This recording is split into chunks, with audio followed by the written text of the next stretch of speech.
Hello, good morning, friends. Myself Kedar Badeka, and today I'm taking the 13th lecture of Operation Research. And as we discussed earlier in the last series of the lectures, we complete the one chapter of Operation Research, which is the transportation problem, right? So, in today's lecture, we try to understand the another new chapter of Operation Research, which is about the assignment models, right? Or we can say that the assignment problems. So basically assignment problem is अगर मैं आपको एक चीज़ easy language में आपको समझाने की कोशिश करूँ तो असाइनमेंट प्रॉब्लम जो है वो उसका बेसिकली एप्लीकेशंस कहाँ पे हो सकता है, राइट? यानी ये चीज़ जो है ना वो आपके लिए काफ़ी इम्पोर्टेंट है क्योंकि ये सब्जेक्ट पढ़ने के साथ साथ आपको ये क्वेश्चंस हर वक्त ये माइंड में रहता ही है कि चलो ये चीज़ हम लोग पढ़ रहे हैं पर इसका बेनिफिट क्या है, ये हम कहाँ पे यूटिलाइज कर सकते हैं. जैसे ट्रांसपोर्टेशन कोस्ट था तो आपको ट्रांसपोर्टेशन कोस्ट के बारे में पता चल जाएगा होगा कि आप जैसे आप अपने कोई मशीन शॉप में काम कर रहे हो, आपके प्लांट में काम कर रहे हो जहाँ पे ट्रांसपोर्ट एक चीज़ को एक जगह से दूसरी जगह पे मैन्युफैक्चरिंग करवाने के लिए आप लेके जाते हो तो फिर उसके पीछे कितना ट्रांसपोर्टेशन कॉस्ट जो है वो उसमें हम लोग लगाते हैं, राइट? और उसको कैसे डिफरेंट डिफरेंट मैथमेटिकल मॉडल्स जो है उसको यूज़ करके हम लोग किस तरीके से उसको कंट्रोल कर सकते हैं. तो ये तो था अपना ट्रांसपोर्टेशन, राइट? अब जो आज हमें चीज़ नया चैप्टर जो स्टार्ट करना है that is the assignment problem. और असाइनमेंट प्रॉब्लम के लिए अब ये चीज़ जो है ना वो काफ़ी सिमिलर है. और इसका जो एप्लीकेशंस जो बड़ा एप्लीकेशन में आपको अगर बात करूँ तो आपके पास सपोज कोई रिसोर्सेज है तो एक रिसोर्सेज का आप इफ़ेक्टिवली यूटिलाइजेशन कैसे कर सकते हैं, कहाँ पे किस चीज़ को असाइन करने से. सपोज आपका मैन हो गया, मटेरियल हो गया, मनी हो गया, किस चीज़ को कहाँ पे असाइन करके कहाँ पे यूटिलाइज करके आप उसके कोस्ट में ऑप्टिमाइजेशन कर सकते हैं. That is the main applications of the assignment problem. So we start with the basic introductions of the assignment models or assignment problems. Then we discuss about the various method of the assignment problems. हम किस किस तरीके से किस method को use करके assignment problems को हम लोग यूज़ कर सकते हैं और सॉल्व कर सकते हैं. फिर इसमें जो बेसिकली एज पर the our syllabus GTU syllabus के जो हिसाब से हम लोग बात करें तो हमारे लिए ये सारी जो मेथड्स है उसमें से एक मेथड जो है वो हमारे अभी के लिए बहुत ज़्यादा इंपॉर्टेंट है. वो सिलेबस में वही मेथड हमें दी गई है, that is the Hungarian method, right? और इसमें special type of the transportation problem भी रहते हैं. असाइनमेंट के अंदर special type of transportation problem रहते हैं. और नॉन स्क्वायर मैट्रिक्स जैसे वहाँ पे अनबैलेंस प्रॉब्लम थे, यहाँ पे नॉन स्क्वायर मैट्रिक्स रहते हैं. और इसको कैसे सॉल्व किया जा सकता है, मैक्सिमाइजेशन के प्रॉब्लम को कैसे सॉल्व किया जा सकता है. और लास्ट में जो एक बहुत इंपॉर्टेंट इसके अंदर जो एक प्रॉब्लम है that is the travelling salesman problem. तो इतनी चीज़ जो है ये चैप्टर के अंदर हमें स्टडी करनी है. अगर मैं मार्क्स के हिसाब से मैं बात करूँ तो ट्रांसपोर्टेशन प्रॉब्लम के जैसे ही assignment problem is having the same amount of the weightage, right? 7 to 10 marks का जो है वो वेटेज इस असाइनमेंट प्रॉब्लम्स का जो है वो रहता है. और इस हिसाब से अगर हम इसको सॉल्व करें तो अगर जैसे आपका ट्रांसपोर्टेशन कॉस्ट आपको आपका जो परफेक्ट एक आपके पास अगर ग्रिप है, राइट? तो आप ट्रांसपोर्टेशन प्रॉब्लम हो गया, आपका असाइनमेंट प्रॉब्लम्स हो गए आपके, उस हिसाब से उसको स्टडी करके उसको अगर उसी चैप्टर के ऊपर मैं आपको इसीलिए इतने सारे चैप्टर के ऊपर फोकस क्यों करवा रहा हूँ क्योंकि most of the students are working somewhere else, right? वो इंडस्ट्रीज़ में साथ में जॉब भी कर रहे हैं और स्टडी भी कर रहे हैं. तो पहले हम लोग फोकस वहाँ पे करेंगे कि जो चैप्टर सीखने के लिए काफ़ी इजी है वहाँ से ज़्यादा स्कोर किया जा सकता है, राइट? तो पहले जो हमारा जो टारगेट है ना वो वही टारगेट है जिसको हम लोग उसके ऊपर ज़्यादा फोकस करके उसको पहले सीख के और जिस तरीके से हम लोग मैक्सिमम उसमें से मार्क्स को गेन कर पाए ऐसा एक पर्सपेक्टिव के साथ हमें ये चैप्टर को भी स्टडी करना है। अब फिर भी मैं एक चीज़ पहले भी क्लियर कर देना, पहले भी मैंने क्लियर किया हुआ है और आज भी मैं क्लियर करना चाहता हूँ कि आप देखोगे कि ये जो सारे ऑपरेशन रिसर्च के अंदर जितने भी चैप्टर्स हैं ना, वो सब बेस्ड है, आपको मैं एक बार सिखा तो दूंगा, राइट। अब यानी मैं जहाँ तक ये जो सब्जेक्ट है उसको मैं समझता हूँ ना, तो ये मैथमेटिकल सब्जेक्ट है। तो मैथमेटिकल सब्जेक्ट में बेसिकली क्या होता है, मैं अब जब आपको सामने से सिखाने की कोशिश करूँ, ये आप रिकॉर्ड करके, क्योंकि आप सारे लोगों का यही ओपिनियन था कि हमें रिकॉर्डेड वीडियो से ज़्यादा समझ आ रहा है। जहाँ तक मैं समझता हूँ वहाँ तक ये चीज़ ज़्यादा आपको इफ़ेक्टिवली होती अगर आप ऑनलाइन लेक्चर कंडक्ट करते हैं। तो क्या थी कि मैं आपको मेरे साथ एग्जाम्पल कैलकुलेट करवाने की कोशिश करता, अगर साथ में हम लोग कैलकुलेट करते तो फिर एट ए टाइम जो वहाँ पे आपको प्रॉब्लम जो आते हैं ना, वो problem at A time solve हो जाते हैं। अब काफ़ी स्टूडेंट्स को मैं ऑब्जर्व कर रहा हूँ कि अगर मैंने लेक्चर कंडक्ट कर रहे उसके बाद जो है वो काफ़ी सारे मैसेजेस आते हैं कि डिफ़िकल्टीज हो रही है, राइट, पता नहीं चल रहा है। तो ये सारे प्रॉब्लम्स जो है वो बेसिकली होनी ही है, मैं जहाँ तक समझता हूँ, क्योंकि आपने जो मोड ऑफ लर्निंग जो है वो चूज़ किया है ना, दैट इज़ रॉन्ग। इसके अंदर ये मोड ऑफ लर्निंग से आप ज़्यादा पॉजिटिव रिजल्ट जो है वो नहीं निकाल पाएंगे। फिर भी अगर आप लोगों को कंफर्टेबल ये जो मीडियम है जो आ रहा है यूट्यूब वाला, तो हम लोग उससे स्टार्ट कर रहे हैं। पर फिर भी अगर आपको इसमें पॉजिटिव रिजल्ट चाहिए तो पॉजिटिव रिजल्ट लाने के लिए practice is very crucial part in this subject.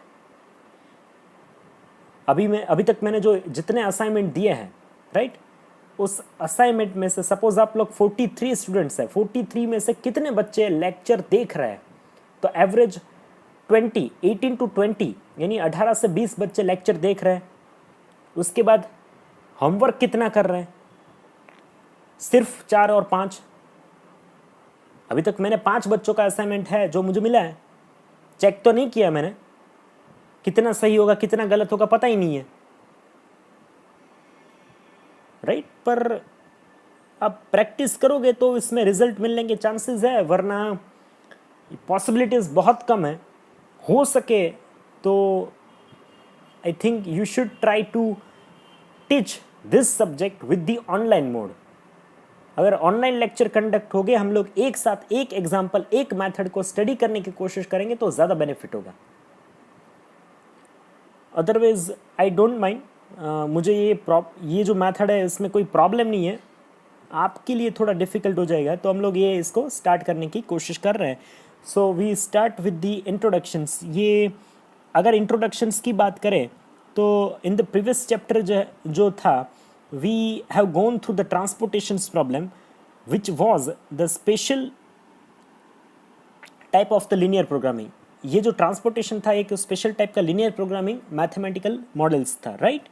Special developed algorithm of the transportations which is lead a easy solutions of the problem.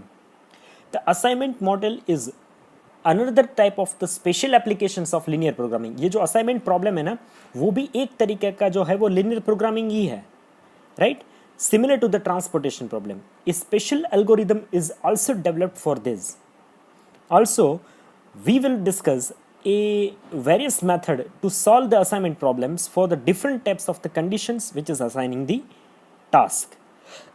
तो अगर इसको इंट्रोडक्शन के साथ स्टार्ट करें तो basically the assignment model is a minimization model of the linear programming. Assignment models के अंदर भी हम लोग बात करें तो इसका जो बेसिकली ऑब्जेक्टिव होगा, तो ऑब्जेक्टिव क्या होगा, that is the minimization of the linear programming, right. We have to minimize the assign cost, right. जो असाइनिंग कॉस्ट लगती है इसके पीछे उसको मिनिमाइज करना, that is the basic objective of our problem। The assignment problem is a special case of the transportation problem with a special values for the decision variables and the constraints, and in the constraints which is the constant, right। It arises in the decisions and how to allocate a group of the individuals to the group of the task. Under the following rules, each individual is assigned to one task only. आप इस problem के अंदर जो है किसी एक individuals को एक ही टास्क दे सकते हो, राइट? ये प्रॉब्लम के अंदर इसका जो रूल्स है, ये प्रॉब्लम को कैसे सॉल्व करना है, इसके दो रूल्स हैं. एक तो कि एक one person is can able to perform the one task.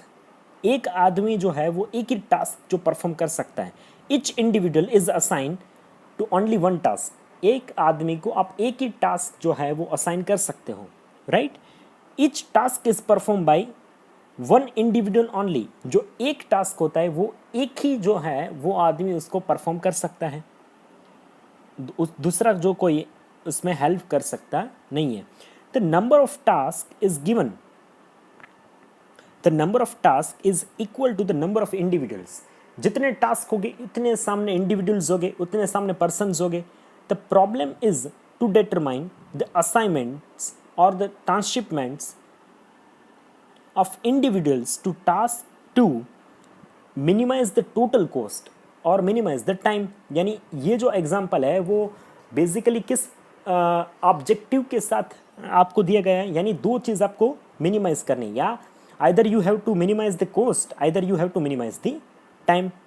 Given the time cost, right, for the individual of the each task, आपको एक इंडिविजुअल टास्क का जो टाइम है वो कम करना है या फिर कॉस्ट कम करना है. In assignment problem neither the resources are individual among them nor are the job are divisible among the resources. So अब इसके आगे बात करें तो बेसिकली ये डिफरेंसेस क्या होते हैं ट्रांसपोर्टेशन प्रॉब्लम और असाइनमेंट प्रॉब्लम के बीच का जो बेसिक डिफरेंस होता है वो डिफरेंस क्या होता है. तो अब डिफरेंस को स्टडी. तो ट्रांसपोर्टेशन प्रॉब्लम के अंदर देखें तो ट्रांसपोर्टेशन प्रॉब्लम के बारे में आपको अभी आई थिंक आप थोड़ा ज़्यादा क्लियर हो, राइट? असाइनमेंट के साथ हम लोग उसको रिलेट करते जाएंगे. तो इन ट्रांसपोर्टेशन प्रॉब्लम में हैव द रेक्टेंगुलर मैट्रिक्स और ए स्क्वायर मैट्रिक्स. तो ट्रांसपोर्टेशन प्रॉब्लम्स के अंदर क्या थे तो कि रेक्टेंगुलर मैट्रिक्स थे जो आपको डिमांड सप्लाई वाला जो टेबल गया था, either it is rectangular either it is the square matrix.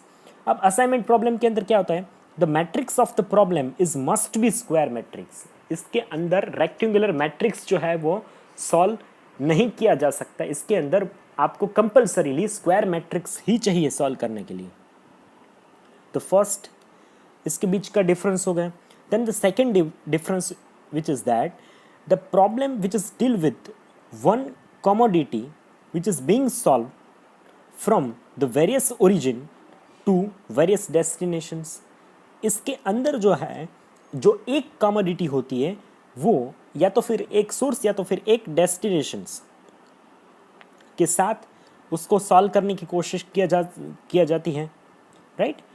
Assignment problem के अंदर क्या होता है, the problem which is deal with the different job and the different machines for assigning the workers and resources. इसके अंदर जो है वो प्रॉब्लम किस रिगार्डिंग होता है, इसके अंदर जो बेसिकली प्रॉब्लम्स होता है इसके अंदर डिफरेंट जॉब्स होते हैं, राइट? या तो फिर डिफरेंट मशीन्स होते हैं. जैसे आपका मशीन्स हो गया M1 M2 M3 M4 M5, वो या तो फिर वर्कर को असाइन किया होता है या तो फिर उसके हिसाब से इसको रिसोर्सेज असाइन किए होते हैं. तो इस रिगार्डिंग जो है वो प्रॉब्लम्स होते हैं. वहाँ पे सोर्सेज और डेस्टिनेशंस के प्रॉब्लम्स थे. यहाँ तक का इतना ट्रांसपोर्टेशन कॉस्ट था, यहाँ तक का इतना ट्रांसपोर्टेशन कॉस्ट था. डेस्टिनेशंस और दी सोर्सेज, कहाँ जाना है और कहाँ से जाना है, that is the source and destinations, right? फिर ट्रांसपोर्टेशन की बात करें तो third difference which is the row and column is may have any number of allocations which is depending on the rim conditions. यानी आप रो और कॉलम के अंदर उसके हिसाब से जो है वो वहाँ पे एलोकेशंस अनलिमिटेड एलोकेशंस कर सकते हैं. यहाँ पे इतना कोई लिमिटेशंस नहीं था कि आप सपोज कि एक रो में दो ही असाइनमेंट कर सकते हो, कॉलम में 3 ही असाइनमेंट कर सकते हो, ऐसा कुछ लिमिटेशंस नहीं था. जबकि असाइनमेंट मॉडल के अंदर जो है वो row and column must have 1-to-1 allocations. एक रो में एक असाइनमेंट होना चाहिए और एक कॉलम में एक ही असाइनमेंट होना चाहिए। वहाँ पे इतना वो नहीं था, हम लोग वहाँ पे जो है वो असाइन कर सकते थे, राइट। एक रो में और एक कॉलम में जहाँ तक आपके जो डिमांड थे वो सेटिस्फाई ना हो जाए वहाँ तक उसको एलोकेशंस कर सकते हैं। Then the fourth difference, the basic feasible solution is obtained by the northwest corner methods or the matrix minimum method, which is the or the minimum solutions with the जो आपका फिजिबल सॉल्यूशंस था वहाँ पे matrix, यानी आप मैं बताऊँ कि नॉर्थ वेस्ट कॉर्नर से आपको एकदम मिनिमम जो है वो ट्रांसपोर्टेशन कॉस्ट मिल जाती थी और उसको आपको एक्यूरेट करना था तो वैम से कर सकते थे। यहाँ पे जो basic feasible solution is obtain by the Hungarian method, right. Hungarian method से आप बेसिक उसका सॉल्यूशंस निकाल सकते हो और द फ्लड्स टेक्निक्स और बाय द असाइनमेंट एल्गोरिदम, इससे यहाँ पे आपका बेसिक सॉल्यूशंस जो है वो मिल सकता है। Then the basic feasible solutions have m+n-1 allocations. इसके अंदर जो एलोकेशंस थे वो किस तरीके से होने चाहिए, डीजेनरेसी चेक करने के लिए m+n-1 एलोकेशंस तरीके से एलोकेशन किए जा सकते हो और उस एलोकेशन के उस इक्वेशन से हम लोग डीजेनरेसी चेक कर सकते हैं, राइट। फिर असाइनमेंट प्रॉब्लम की हम लोग बात करें तो every column and every row have at least 1 0, या तो फिर एक रो में एक ही 0 होना चाहिए, एक कॉलम में एक ही 0 होना चाहिए। And the one machine is assign 1 job vice versa. अगर आप इसके वाइस वर्सा में बात करें तो एक मशीन के अंदर एक ही जॉब होना चाहिए या फिर एक जॉब के ऊपर एक जॉब के साथ एक ही मशीन होना चाहिए। अगर इसी चीज़ को आगे बढ़े तो और एक डिफरेंसेस में अगर चले जाए तो इसके अंदर जो आपको ऑप्टिमल सॉल्यूशन जो है वो कहाँ से मिल सकता था, ऑप्टिमल सॉल्यूशन ट्रांसपोर्टेशन प्रॉब्लम के अंदर मोदी मेथड से मिलता था हमें, राइट। जबकि यहाँ बात करें तो यहाँ पे ऑप्टिमलिटी जो test is which is given by drawing the minimum number of the horizontal and vertical lines to cover all the zeros in the matrix. आप हॉरिजॉन्टल और वर्टिकल से सारे ज़ीरो को असाइन करके इसमें ऑप्टिमल सॉल्यूशन जो है वो आप फाइंड आउट कर सकते थे। तो ये जो था वो बेसिक ट्रांसपोर्टेशंस एंड असाइनमेंट प्रॉब्लम्स के डिफरेंस थे। यानी आप कभी भी एग्ज़ाम जीटीयू एग्ज़ाम में आपको ये पूछा जा सकता है कि आप 3 मार्क्स के अंदर 3 जो है वो आपको डिफरेंसेस बताने हैं कि what are the differences between the transportation problem and assignment problems. Is it clear? Okay, so we can move forward for now the another topics of that which is regarding the methods to solve the assignment problem। अब किस method से जो है वो assignment problem जो है वो solve किया जा सकता है। तो there are the basically 4 methods, there are basically 4 methods to solve the assignment problem। The first which is the integer programming method, the first which is the integer programming method, second which is the transportations method, second which is the transportations method, third which is the enumerations method, third which is enumerations method, and fourth which is the Hungarian method। अब इस सब में से ये जो 4 जो method है इसमें से एज पर अवर जीटीयू सिलेबस जो है अब हमें सिर्फ एक ही मेथड जो है हमें स्टडी करनी है, राइट।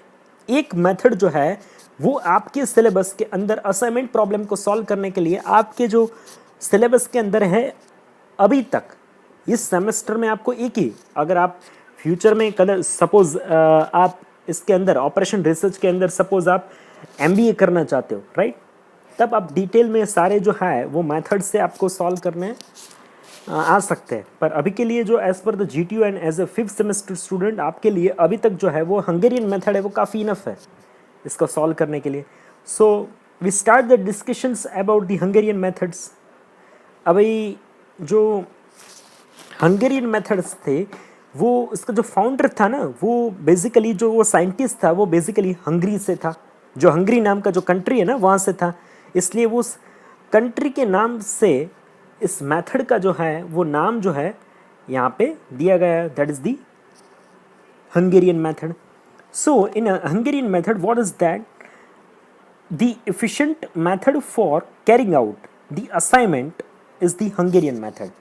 इसके अंदर जो efficient method है ट्रांसपोर्ट असाइनमेंट प्रॉब्लम के अंदर, that is the assignment problem को सॉल्व करने के लिए जो कोई efficient method है, that is the Hungarian method, which is discussed in this sections, which is developed by Mr. Conning of Hungary, which is ये चीज़ आपको कभी भी पूछी जा सकती है कि ये किस साइंटिस्ट ने जो डेवलप किया था। तो ये जो हंगेरियन मेथड था वो कॉनिंग ऑफ हंगरी जो था उसने इस मेथड को डेवलप किया था, and it is called as a reduced matrix method, और which is also called as a Flood's technique, which is also called as a flood technique.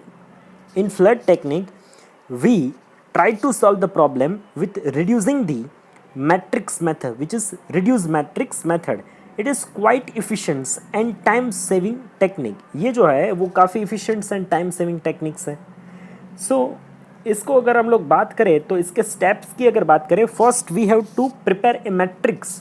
पहले जो है वो हमें बैलेंस मैट्रिक्स जो है वो क्रिएट करना है. वो बैलेंस मैट्रिक्स नॉर्मली आपको एग्ज़ाम के अंदर दिया जाता है एज ए क्वेश्चन जो है वो आपको एग्ज़ाम के अंदर ये मैट्रिक्स जो है वो आपको ऑलरेडी दिया ही होता है. नाउ अब इसके आगे वाला जो स्टेप्स है, now the second step which is about you have to reduce the matrix. अब कैसे इसको रिड्यूस करें, तो रिड्यूस करने के लिए दो तरीके से आप इसको रिड्यूस कर सकते हैं. तो इसके अंदर दो स्टेप्स हैं. First you have to focus on the each row of the matrix. अब आपको सबसे पहले ये मैट्रिक्स को रिड्यूस करने के लिए तो आपका रिड्यूसिंग जो स्टेप होगा वो पहला जो स्टेप होगा वो कौन सा स्टेप होगा, first you have to focus on each row of the matrix. अब उस मैट्रिक्स के अंदर जो सबसे बड़ा नंबर होगा उस नंबर में से बाकी सारे नंबर को माइनस करने पड़ेंगे. जैसे ही वो आपका रो वाइज कन्वर्जन्स खत्म हो जाता है, the next you have to reduce the matrix from the column. अब वहाँ पे ये चीज़ आपको ध्यान रखनी पड़ेगी कि जिस रो के अंदर ऑलरेडी ज़ीरो है उसको आप उस सपोज वो कॉलम में आ रहा है तो उस कॉलम को आप नहीं रिड्यूस कर सकते. उसके बिना जिसके अंदर ज़ीरो डेवलप नहीं हुआ है उसके सिवा की जो उसको छोड़ के बाकी की जो कॉलम बची है उसको आपको रिड्यूस करना स्टार्ट करना है. फिर कॉलम में भी वही थंब रूल अप्लाई करना है कि कॉलम के अंदर आपको सबसे बड़ा नंबर देखना है और सबसे बड़े नंबर में से बाकी को नंबर को माइनस करना है. Now you have to start the assignment. Now the step 3 you have to make the assignment in reduce the matrix. तो इसके पीछे अब आपको मैट्रिक रिडक्शंस जो है वो स्टार्ट करना है. आपको इस तरीके से उसको रिड्यूस करना है, इस तरीके के आपको लाइन को क्रॉस करना है. यानी आपको ऐसा चीज़ मैं आपको एक आसान लैंग्वेज के अंदर बताऊँ ना तो आपको ऐसे फोकस करना है कि जिस रो और जिस कॉलम के अंदर सपोज मैक्सिमम ज़ीरो है पहले उस लाइन को जो है वो आपको रिड्यूस करना है. यानी क्रॉस आपको इस तरीके से रो या कॉलम जो है उसकी लाइन या कॉलम और रो की जो लाइन है जिसके अंदर सबसे ज़्यादा ज़ीरो है उसको आप पहले क्रॉस करो. सपोज एक कॉलम के अंदर आपको 3 ज़ीरो है तो आपने वो कॉलम रिड्यूस कर दी, राइट. फिर उस एक कॉलम ऐसी है या फिर एक रो ऐसी है कि जिसके अंदर 2 है ज़ीरो तो फिर आपने उसको रिड्यूस किया. फिर लास्ट में आप 3, 2, 1 इस तरीके से आपको प्रायोरिटी देनी है. अब जहाँ पे आप जैसे ही लाइन क्रॉस करोगे, राइट, तो जहाँ पे लाइन इंटरसेक्ट होगी रो और कॉलम के बीच जहाँ से आपने क्रॉस की, तो जो भी मैट्रिक्स के अंदर बचे हुए नंबर्स है जिसके ऊपर आपने क्रॉसिंग नहीं किया है, लाइन क्रॉस नहीं की है, उसमें से जो सबसे छोटा नंबर होगा ना वो जहाँ पे हॉरिजॉन्टल और वर्टिकल लाइन जो है जो क्रॉस होती है वहाँ पे उसको ऐड करना है और बाकी के जो बचे हुए नंबर है उसमें से माइनस करने. इस तरीके से आपको ये जो स्टेप है वो वहाँ तक आपको रिपीट करना है जहाँ तक जो है वो आपको एक लाइन यानी फिर एक कॉलम और एक रो के अंदर जो है वो आपका ज़ीरो असाइन किया हुआ ज़ीरो जो है वो नहीं मिल जाता है। यानी step 4 which is regarding find out the minimum number of the line which is crossing all zeros. आपको ऐसी लाइन जो है वो फाइंड आउट करनी है जिसके अंदर जो है वो मिनिमम लाइन से आप मैक्सिमम ज़ीरो जो है वो रिड्यूस कर सकते हैं, right. For this tick marking procedure is to be follow. इसके लिए आप जो है वो टिक मार्किंग वाली या फिर क्रॉसिंग वाली जो है लाइन क्रॉस वाली टेक्निक जो है वो दोनों में से एक टेक्निक जो है वो यूज़ कर सकते हो। Then the step number 5 which is regarding you have to reduce the matrix and you have to revise the matrix in the form of the cost. आपको कोस्ट के फॉर्म में आपको मैट्रिक्स को रिवाइज करना है, रिड्यूस करना है, right. And you have to until repeat this step number 3, 4 and 5 and you have to continue the line crossing as you can get the each row and each line having at least one zero, right. And then this zero from your matrix, right, you have to take the original number from your questions matrix and you have to find out the transportation cost in the terms of the questions are given in the form of rupees in lakhs, thousands। इस तरीके से आपको इसको answer करना है। तो suppose आपके पास अभी एक एग्जांपल है, तो इसको हंगेरियन मेथड से सपोज आपको सॉल्व करना है। तो अगर इसको सॉल्व करने की बात हम लोग करें तो आपके पास देखिए कि ये एक स्क्वायर मैट्रिक्स आपके सामने दिया गया है जिसको वर्कर वर्सेस जॉब में डिफाइन किया गया है। तो आपके पास 4 वर्कर है 1 2 3 4, राइट, और उसके साथ 4 जो है वो जॉब है, that is the ABCD, right. तो इस मैट्रिक्स को जो है वो आपको हंगेरियन मेथड से सॉल्व करने की कोशिश करनी है। Since the matrix which is in the square form, so it is not required to step number 1, यानी आपको स्टेप नंबर 1 करने की ज़रूरत नहीं है। अगर स्टेप नंबर 1 तो वहीं ज़रूरी है जहाँ पे आपका मैट्रिक्स जो है वो स्क्वायर नहीं होगा, राइट। तो आपको चेक करना था, आपने चेक कर लिया कि स्क्वायर है, 4/4 का मैट्रिक्स है, अब इसको आपको सॉल्व करना है। तो आप सॉल्व कैसे करोगे? तो स्टेप आपका फर्स्ट जो है वो स्टेप जो है वो स्टार्ट हो गया।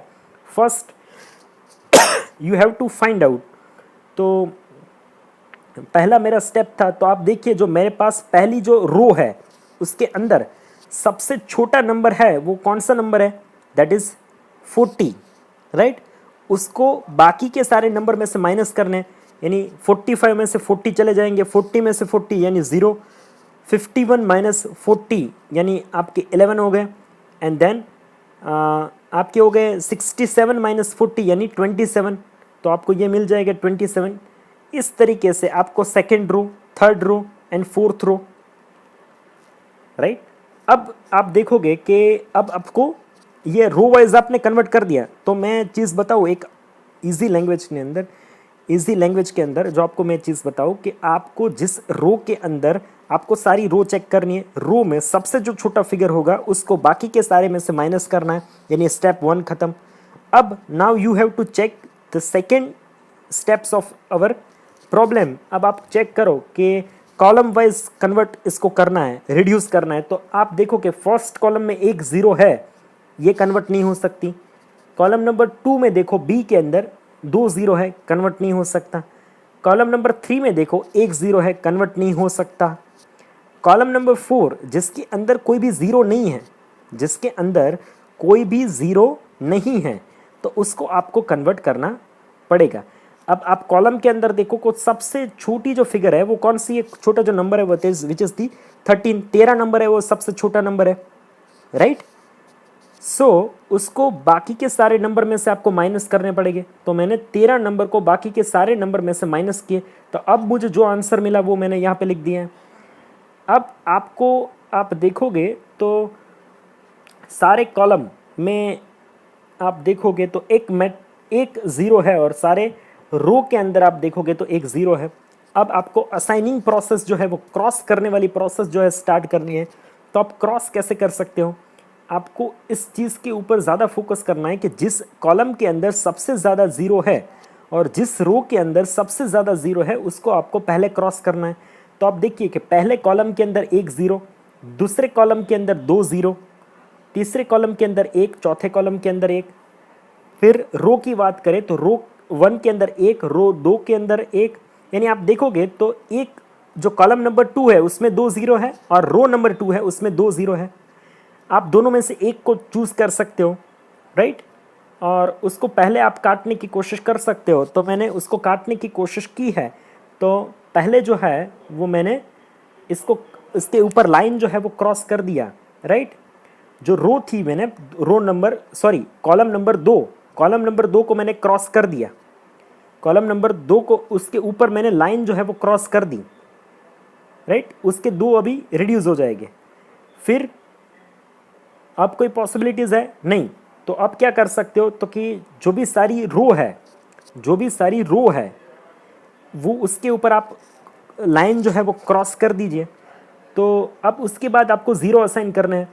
सपोज़ आप ज़ीरो असाइन करोगे तो पहले वाले जो कॉलम थे, तो पहला वाला जो कॉलम था उसके अंदर आप देखोगे कि वर्कर नंबर 4 जो है वहाँ पे एक ज़ीरो है, तो उसको मैंने असाइन कर दिया।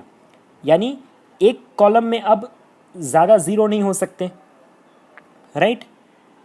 एक कॉलम के अंदर या फिर एक रो के अंदर आप एक ही ज़ीरो को असाइन कर सकते हैं। ऐसा हो सकता है कि नहीं हो सकता है, ये आपको चेक करना है। तो पहले कॉलम के अंदर मैंने ज़ीरो यूज़ कर लिया है। अब दूसरे कॉलम के अंदर मेरे पास दो ज़ीरो है। आप देखोगे दूसरे कॉलम के अंदर मेरे पास दो ज़ीरो है, राइट। तो उसको मैं अभी छोड़ देता हूँ, मैं चला जाता हूँ तीसरे नंबर वाले कॉलम के अंदर, क्योंकि वहाँ पे एक ही ज़ीरो है और वो जो है वो थर्ड रो के अंदर आता है। तो मैंने थर्ड रो जो है वो यूटिलाइज़ कर ली, यानी मेरा चौथा रो तो एक बार यूटिलाइज़ हो ही चुका है, अब थर्ड रो भी यूटिलाइज़ हो चुका है। अब मैं चला जाता हूँ चौथे वाले कॉलम के अंदर।